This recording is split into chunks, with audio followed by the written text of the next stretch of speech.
Notre invité ce matin, Jean-Yves Le Drian, je n'ai pas l'écran, vous savez, j'ai un écran de contrôle, je dis la vérité, hein, mais là il ne marche pas ce matin. Bon, donc je ne sais pas quand nous sommes à l'antenne, mais nous sommes à l'antenne. Jean-Yves Le Drian sur RMC, BFM TV, sur RMC il n'y a pas de problème, BFM TV aussi, ça marche très bien. Alors, dernière, à propos de ce qui se passe dans le nord-est de la Syrie. Dernière information, la Turquie ne déclarera jamais de cessez-le-feu sans avoir atteint ses objectifs. C'est ce que déclare le président turc. Que lui répondez-vous ce matin? Je voudrais d'abord dire que la situation est extrêmement grave. Parce que la concomitance entre l'offensive turque et le retrait américain, concomitance qui apparemment n'est pas fortuite, rend cette situation, rend ce territoire, le nord-est syrien, dans une situation dramatique et remet en cause notre propre sécurité. Jean-Jacques Bourdin, la nôtre. Parce que le fait d'accepter cette invasion et le fait que les objectifs turcs ne soient pas clarifiés et le fait que l'on renonce à soutenir les forces démocratiques syriennes fait que pour Daesh, c'est une porte ouverte, c'est la porte ouverte. C'est porte ouverte et c'est la capacité de résurgence de Daesh. Parce qu'on a toujours considéré que après les batailles qui ont eu lieu en Irak et qui ont eu lieu dans le nord-est syrien, avec le soutien des forces démocratiques de Syrie, les Kurdes et les Arabes réunis dans ces forces, on a toujours considéré que Daesh était battu. Ce n'est pas le cas, parce que Daesh est aujourd'hui en situation clandestine, prête à repartir au combat si d'aventure des opportunités se présentaient. Et aujourd'hui, cette double attitude, à la fois de l'offensive turque et de la non-intervention américaine et du retrait américain, offre toutes les possibilités pour la résurgence de Daesh. Et ça, c'est une situation très grave pour nous. C'est notre sécurité qui est en jeu. C'est pourquoi la situation est aujourd'hui très grave. Bon, alors Jean-Yves Le Drian, justement, je vais vous poser de nombreuses questions sur la situation sur place, sur ce que nous pouvons faire ou nous ne pouvons pas faire, sur ce que nous devons faire. Mais puisque l'on parle de Daesh, la France, la première priorité de la France, si j'ai bien compris, c'est de s'assurer que des djihadistes ne s'égayent pas dans la nature pour peut-être un jour venir frapper les pays occidentaux. Oui, tout à fait. Votre priorité. La première priorité, c'est notre sécurité. Oui. Et notre sécurité, c'était d'éliminer Daesh. Et pour cela, nous faisions partie d'une coalition. Oui. Nous avons participé à cette coalition de manière significative. Nous étions les deuxièmes contributeurs. Nous sommes toujours les deuxièmes contributeurs dans l'action qui a mené. Ça a permis de libérer l'Irak. Et puis, ça a permis, grâce aux forces démocratiques syriennes, de reprendre le nord-est syrien. Notre souci, c'est d'abattre Daesh. C'est notre ennemi. Bien. Et dans les forces de notre ennemi, il y a des combattants étrangers, des Français qui sont allés là-bas en connaissance de cause. J'ai des questions précises, Jean-Yves Le Drian. Oui, je vous en prie. D'abord, nos soldats. Nous avons toujours des forces spéciales sur le terrain, dans le nord-est de la Syrie. Où je ne fais jamais de commentaires sur les forces spéciales depuis que je suis ministre de la Défense. Mais nous avons des soldats français. Alors nous avons des éléments civils et militaires dans la zone. Dans la zone. Pas dans la zone de guerre, j'imagine. Nous assurons la sécurité de nos personnels civils et militaires. Bon, d'accord. Jean-Yves Le Drian, non, parce que ces personnels civils et militaires pourraient précisément s'occuper de savoir si des djihadistes sont libérés de certains camps tenus jusque-là par les Kurdes. À ma connaissance, Jean-Jacques Bourdin, oui, à l'heure actuelle, oui, il y a l'offensive turque. Et l'attitude et le positionnement des forces démocratiques syriennes n'a pas abouti à ce que ces camps-là, qui sont essentiellement dans l'est du nord-est syrien, soient menacés dans la sûreté et sécurité indispensable. Ça veut dire que ces camps dans lesquels sont prisonniers des djihadistes, ces camps sont toujours tenus par les Kurdes. Aujourd'hui, oui. Aujourd'hui, oui. Est-ce qu'il y a... Et il faut, sur ce sujet, une très très grande vigilance pour éviter qu'il y ait des ruptures de sécurité et de stabilité dans ces zones. Est-ce qu'il y a des femmes et des enfants d'autres camps, détenus dans d'autres camps, qui se sont échappés ? Il y a eu à l'ouest une rébellion interne dans le camp d'Aïn-Issa où 9 femmes se seraient échappées, mais je ne peux pas vous assurer... 9 femmes, pas plus. Pas plus. Pas plus. C'est ça la situation. Aujourd'hui, il faut dire la vérité aux Français. C'est ça la situation d'aujourd'hui. C'est pour ça que je vous pose des questions, Jean-Yves Le Drian. Oui. Ce sur quoi je voudrais insister, c'est qu'on se focalise beaucoup sur les terroristes d'origine française. Oui. Mais pas assez sur le fait que dans ces camps-là, il y a aux environs de 10 000 combattants djihadistes, qui sont tous capables de faire renaître Daesh et éventuellement d'atteindre à notre sécurité. Ce ne sont pas uniquement les Donc, combattants votre français. crainte, Il y a mon souci, notre souci, c'est que les Kurdes abandonnent c'est que la garde de ces camps. La sécurité ne soit plus assurée, que les Kurdes ou les Turcs abandonnent la garde de ces camps. Et alors, c'est Daesh qui revient. Et alors, ces combattants-là se sentiront libérés et pourront aussi revenir en Irak. C'est d'ailleurs une des raisons pour lesquelles je vais me rendre dans ce pays. Vous allez en Irak. Parce qu'il y a là un danger majeur. Alors, qu'est-ce que vous allez faire en Irak? Si j'ai bien compris, je vous coupe, Jean-Yves Le Drian. Coupez-moi. Vous allez partir en Irak. On va pas savoir quand, peu importe, c'est pas la date qui compte. Prochainement. C'est très vite. Vous allez partir très vite en Irak. Oui. Vous allez partir en Irak pourquoi? Pour aller, j'imagine, discuter avec les Kurdes pour savoir dans quelles conditions ces camps seront toujours gardés et s'il y a la possibilité de transférer des prisonniers du nord-est de la Syrie vers l'Irak, franchement. Je vais en Irak d'abord parce que ce pays a besoin de solidarité en ce moment. C'est le pays qui a été le plus touché par Daesh. Oui. C'est le pays qui est le plus sensible à une résurgence potentielle de Daesh parce que il y a déjà eu des actions clandestines de Daesh dans ce pays. Donc solidarité avec les nouvelles autorités irakiennes, le président Saleh et le Premier ministre Abdelmadi que je rencontrerai. Deuxième point, comment est-ce que l'on fait ensemble? Parce que nous sommes en confiance avec ces autorités. Comment est-ce que l'on fait ensemble en sorte que la sécurité de l'Irak soit toujours garantie dans le cadre de la coalition? Je vais revenir, si ça vous ennuie pas, tout à l'heure sur la coalition, parce que c'est un point très je vais y revenir. Je vais y revenir. Et puis vérifier avec eux comment est-ce que l'on peut gérer la sécurité par rapport aux djihadistes qui sont aujourd'hui dans des camps, tous djihadistes confondus, dans des camps à proximité de la frontière irakienne. Dans des camps, tout djihadistes confondus. Tout djihadistes confondus dans des camps français, tenus aujourd'hui par les Belges, Tunisiens, Tchétchènes, dans Russes, des camps tenus Irakiens, par des Kurdes. Dans des camps protégés par les Kurdes. Et je verrai aussi. Vous pourriez transférer, Jean-Yves Le Drian, les choses sont claires. Vous pourriez transférer des prisonniers de ces camps vers l'Irak. Le sujet principal n'est pas celui-là, là maintenant. Oui, mais c'est une possibilité. Il est aussi de faire en sorte, avec les autorités irakiennes, que l'on puisse trouver les moyens d'avoir un dispositif judiciaire susceptible de juger l'ensemble de ces combattants, y compris, a priori, les combattants français. Ceux qui sont actuellement retenus, détenus dans des camps dans le nord-est de la Syrie. De juger ceux qui seraient pris en charge par les forces irakiennes. Voilà. Ça va donner la possibilité de juger certains djihadistes qu'on ne pouvait pas juger jusque-là. À condition qu'il y ait un dispositif judiciaire ad hoc. C'est ce sur quoi nous allons parler avec les autorités irakiennes. C'est très important. C'est très important. Tout ça est très important. C'est une manière d'essayer de tout ça est grave. Mais je voudrais, si vous me permettez, de vous couper. Allez-y. Je veux revenir sur la coalition. Oui. Parce que nous avons engagé une coalition en 2014 avec 30 pays. Dont la Turquie. Dont l'Irak, dont le Qatar, dont les Émirats, dont l'Arabie Saoudite, dont l'Australie, dont le Canada. Le leader étant les Américains. Cette coalition s'est donnée pour objectif d'abattre Daesh. Nous considérons aujourd'hui que son travail n'est pas fini.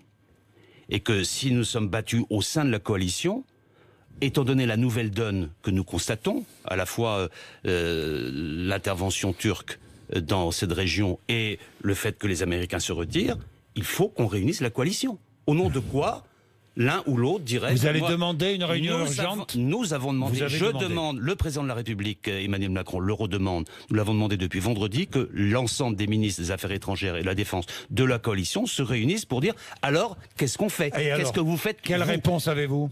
Eh bien, les Européens ont décidé lundi dernier, sur ma proposition, de faire en sorte que cette demande soit exprimée par les 28, y compris donc les Britanniques, et nous avons le sentiment que cette demande va être entendue pour qu'on mette les choses sur la table. Par les Américains aussi? On va voir. Mais à partir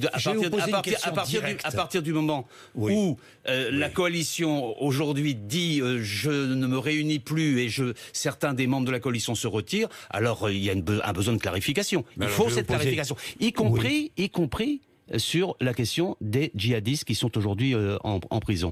Il faut mettre tout ça sur la table et dire qui fait quoi, qui veut continuer, qui arrête. Parce que cette intrusion turque est inacceptable, elle est condamnable, elle est insupportable, elle remet en cause notre sécurité. Il faut donc que la France ait une position très forte là-dessus. Nous avons été entendus par les Européens, il faut que la coalition se réunisse dans les plus brefs délais. Les plus brefs délais, ça veut dire les jours qui viennent. J'ai une question directe à vous poser. Est-ce que Donald Trump s'en lave les mains ? Franchement. Écoutez, je vais vous faire. Je vais vous répondre. On peut se poser la question. Je vais vous répondre. Oui. j'ai vécu 2 moments graves dans cette affaire de crise civile, de guerre civile syrienne. J'ai vécu le 31 août 2013, où il y a eu une décision de non-action américaine après qu'il y ait eu des attaques à l'arme chimique sur la population civile de Syrie. Vous vous en souvenez? Première décision, première alerte de non-action. Et puis le 13 octobre de cette année, où il y a une deuxième décision de non-action de la part des autorités américaines sur un enjeu dans lequel ils étaient directement engagés depuis le début. 2 alertes majeures, ce qui me fait dire qu'aujourd'hui, il y a un trouble dans la relation transatlantique. Et que ça veut dire quoi, un trouble? Des interrogations, des ruptures d'engagement. Et donc, il faut mettre ça sur la table. C'est pourquoi la coalition doit se réunir. Est-ce que Donald Trump s'en lave les mains? Il a, à mon sens, des points de vue parfois contradictoires. D'un côté, il déclare que ces sujets sont bien lointains, mais de l'autre côté, il envoie des forces en Arabie Saoudite, ce qui n'est pas quand même très loin.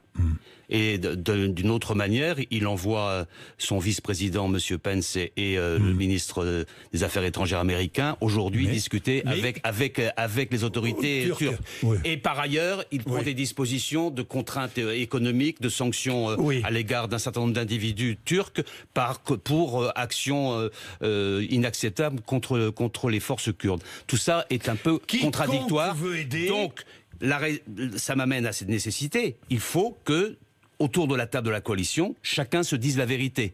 Jusqu'où chacun veut aller. Emmanuel Macron s'est entretenu avec Donald Trump. Et avec le président Erdogan. Vous savez ce qu'il a dit après, Trump? Vous avez vu. Quiconque veut aider, me le fasse. Que quiconque veut aider, qu'il le fasse. Pas de problème. La Russie, la Chine et même Napoléon Bonaparte.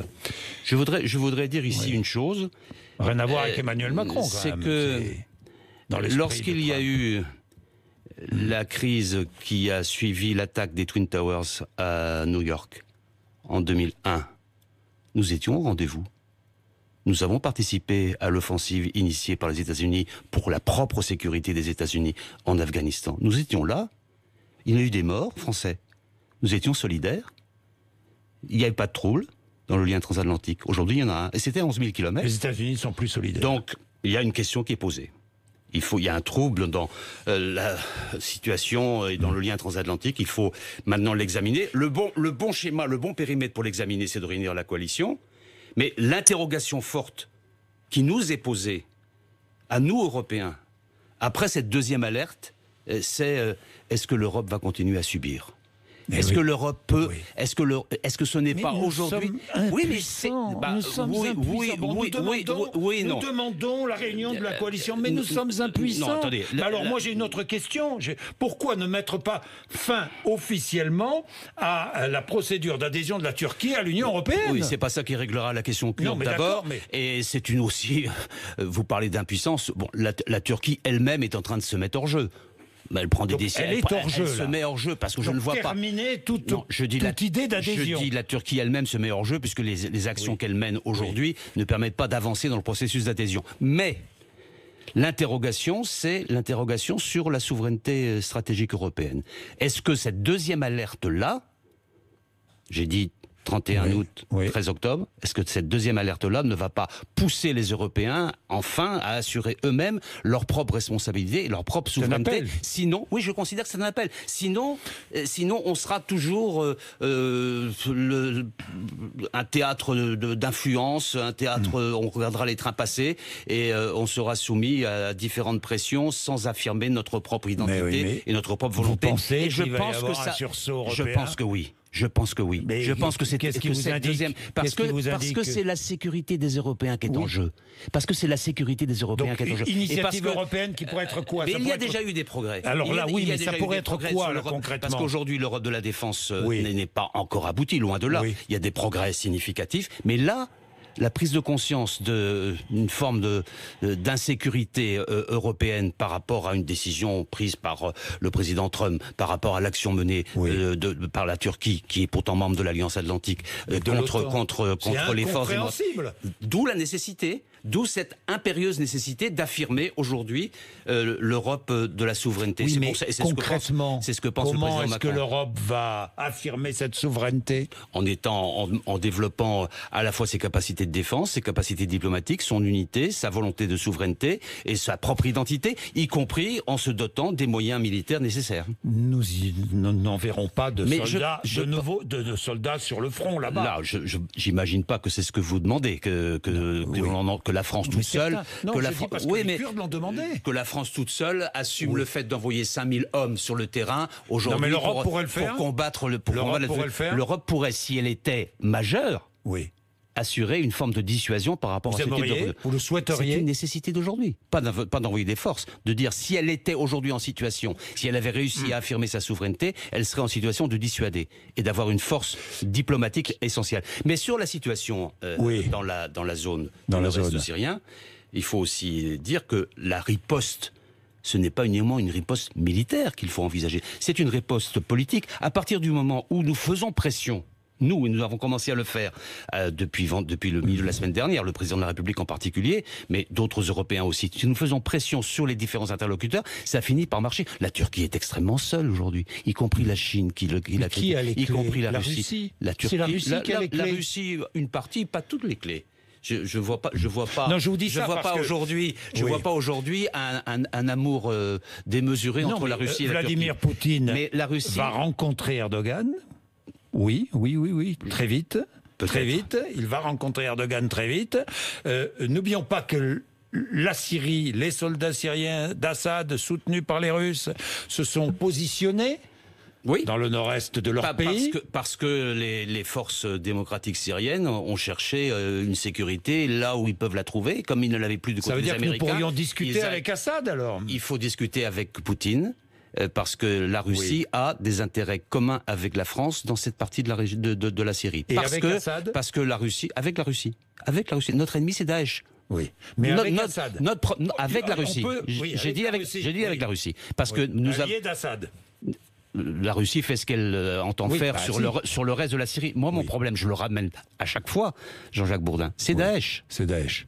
Le problème majeur, c'est notre ennemi, c'est Daesh. Daesh nous a frappé au cœur.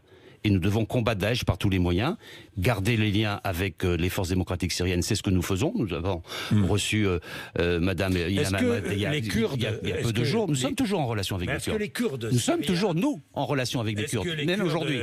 d'YPG doivent condamner le terrorisme du PKK? Ils doivent être suffisamment autonomes par rapport au PKK. Ils doivent le dire. Ils doivent le dire. Je verrai aussi dans mon déplacement en Irak d'autres forces kurdes. Oui. Les Kurdes d'Irak, avec lesquels nous avons des relations extrêmement suivies. Oui. Il faut que les messages soient passés pour affirmer l'identité kurde au sein de la Syrie. Rapatriement d'urgence de familles françaises de djihadistes, femmes et enfants? Dans un état de guerre, vous avez l'accès au camp? Non. Moi non plus. Vous non plus, donc pas de rapatriement. Donc nous avons tenté de le faire à l'égard des enfants, pas à l'égard des femmes. Les femmes françaises qui se rendent en 2015 dans cette région, elles savent ce qu'elles font. Elles vont pas faire du tourisme. Ce sont des terroristes. Ce sont des combattantes. Des combattantes. Contre la France. Donc elles ne seront pas rapatriées. Elles doivent être jugées. Elles doivent être jugées. En Irak, si possible. Ça serait la bonne opportunité. Si j'ai bien compris. Quelques mots pour terminer sur le Brexit.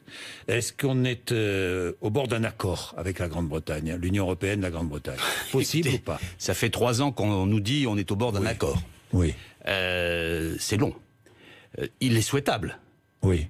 Le problème au Royaume-Uni, c'est qu'il n'y avait pas de majorité pour quoi que ce soit. Il n'y avait pas de majorité ni pour l'accord de retrait qui avait été conclu par Mme Theresa May, mais qui a été rejeté par la Chambre des communes, ni pour un no deal qui avait été proposé et qui avait été rejeté, ni non plus pour une dissolution des communes. Donc c'est un peu compliqué. Ça s'appelle une impasse. Peut-être qu'on peut sortir de l'impasse. Avant le Conseil européen de demain ? Ça serait souhaitable.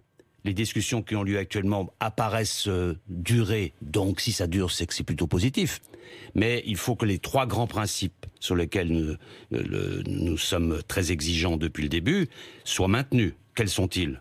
l'intégrité du marché intérieur, donc le maintien de la libre circulation et de l'histoire et de l'acquis et des atouts que représente le marché intérieur de l'Union européenne, il ne faut pas qu'il y ait une intrusion dans cette stabilité, cette intégrité. Deuxièmement, il faut préserver les accords dits du Vendredi Saint qui ont permis la paix en Irlande en 1998 et qui disent pas de frontières. Et puis troisièmement, il faut éviter que cette opportunité ne soit donnée aux Britanniques pour essayer de faire un îlot de dumping au Royaume-Uni contre l'Union européenne. Si ces trois principes-là sont réglés, et il y a moyen de les régler, alors il n'y a pas d'opposition à ce que... Je suis toujours incertain concernant le Brexit, tellement il y a eu d'épisodes et d'aléas. Merci Jean-Yves Le Drian d'être venu nous voir ce matin sur RMC et BFM TV.